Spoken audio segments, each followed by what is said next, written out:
Hello friends, నమస్తే అండి. Welcome to our channel. ఈరోజు నేను మీకు చూపించే రెసిపీ కరివేపాకు కారం. ముందుగా ఇంగ్రీడియంట్స్ చూడండి. జీలకర్ర, మెంతులు, చింతపండు, ధనియాలు, సాల్ట్, ఎండుమిర్చి, కరివేపాకు. సింపుల్గా చేసేసుకోవచ్చండి. ముందుగా ఒక గిన్నెలో ఆయిల్ వేసుకొని మంచిగా కడిగి శుభ్రం చేసుకొని ఆరబెట్టుకున్న పచ్చి కరివేపాకుని మంచిగా ఫ్రై చేసుకోవాలండి. మంచిగా ఫ్రై చేయాలి. పదన మొత్తం ఎగిరిపోయి ఆకు మంచిగా డ్రై అవుతుంది. చూడండి, సింపుల్గా చేసేసుకోవచ్చు. ఇప్పుడు ఈ ఆకుని మనం ఒక ప్లేట్లోకి తీసుకుందాం. అదే గిన్నెలో ఇంకోస్త ఆయిల్ వేసుకొని ఎండుమిర్చీస్ వేసుకొని మంచిగా ఫ్రై చేయాలండి.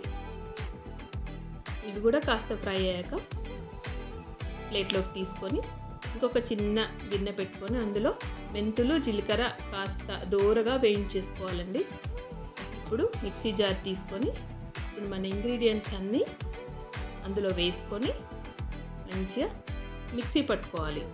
ఇప్పుడు ఏమేమి ఇంగ్రీడియంట్స్ ఉన్నాయో నెక్స్ట్ మిర్చీస్, ఎల్లిపాయలు, ధనియాలు అవన్నీ అండి. సాల్ట్ కూడా యాడ్ చేసుకోవాలి.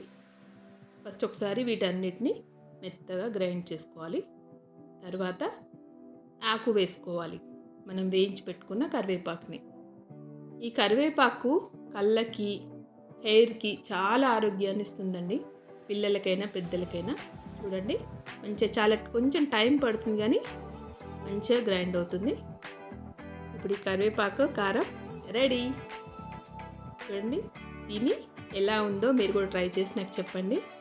నేనైతే మా పిల్లలకి రోజుకొక ముద్ద ఇది పెట్టండి. కళ్ళకు, హెయిర్కి చాలా ఆరోగ్యం వస్తుంది. నా వీడియో నచ్చితే లైక్ చేయండి. Thank you for watching.